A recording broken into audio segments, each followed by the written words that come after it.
Hello friends, let us now learn some important points about non-Hodgkin's lymphoma. So non-Hodgkin's lymphoma is of two types. One, we have B-cell non-Hodgkin's lymphoma or T-cell non-Hodgkin's lymphoma. Now B-cell non-Hodgkin's lymphoma, based on the origin, we can divide it into three types. One, where if the lymphoma takes its origin from germinal center, or whether it takes its origin from the mantle zone, or whether it takes its origin from the post-germinal center.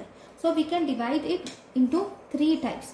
So in each type, first germinal center the non-Hodgkin's lymphoma taking its origin from the germinal center are follicular lymphoma, diffuse large B-cell lymphoma, and Burkitt's lymphoma takes its origin from germinal center.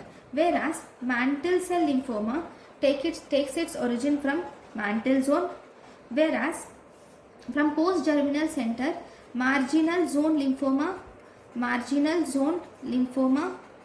and chronic lymphocytic leukemia or small lymphocytic leukemia and hairy cell leukemia will take its origin from the post-germinal center. So we will learn each of them in detail. Okay, first we have mantle cell lymphoma. So in the mantle cell lymphoma, so first we have, it is T1114 translocation. So in mantle cell lymphoma there is T1114 translocation. There is translocation of cyclin D and IgH. So there is increased cyclin D and IgH, which causes cell cycle. It causes cell cycle proliferation. Okay. So this mantle cell lymphoma is also called as, there is one more name which is called as, it is called as lymphomatoid polyposis. Why it is lymphomatoid polyposis?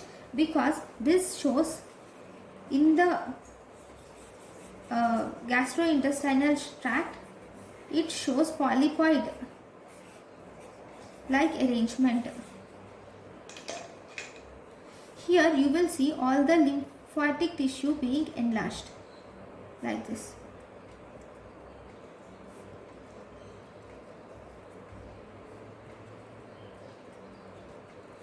So the rest all are normal areas. So this is called as, because there are many lymphoid tissue arranged in the bowel as the polyps, we call it as lymphomatoid polyposis. Then on microscopic examination you will see presence of centrocytes. How does these centrocytes look? These look cleaved structures like this. They are cleaved cells. These centrocytes are actually buttock or cleaved cells. Okay, so these are how they look microscopically. Now if you see diagnosis is by you can detect the tumor markers. CD5 positive, mantle cell lymphoma is CD5 positive and CD23 negative. It is cyclin D1 positive. Okay, if there is mantle cell lymphoma with cyclin D1 negative type, in that case SOX level will be positive. If cyclin D1 is negative, then SOX level will be positive. So this is about the mantle cell lymphoma. Okay, the next important is follicular lymphoma. So second type is follicular lymphoma. So this follicular lymphoma is T1418 translocation, which has increased IgH BCL2 translocation. This BCL2 is an anti-apoptotic protein. Because of this translocation, this will cause apoptosis. This translocation will result in decreased apoptosis. So as a result, there will be cell proliferation. Okay. Then if you see in the bone marrow, you will see peritrabecular lymphocytes are seen. You will see presence of peritrabecular lymphocytes are seen. So that means if this is the trabeculae in the bone marrow, if these are the trabeculae, you will see lymphocytes arranged on either sides. Like this, peritrabecular lymphocytes will be seen. Okay, on either sides of the trabeculae. Then that is bone marrow. Then in the lymph node, you will see centrocytes and centroblasts. You will see centrocytes and centroblasts. Now these are CD19 positive because they are B cell lymphoma, CD20 positive, and because it has BCL2 marker, so it is BCL2 positive, and it is MLL2 positive in almost 95% of cases. So this is about B follicular lymphoma. Then the next important thing is diffuse large B cell lymphoma.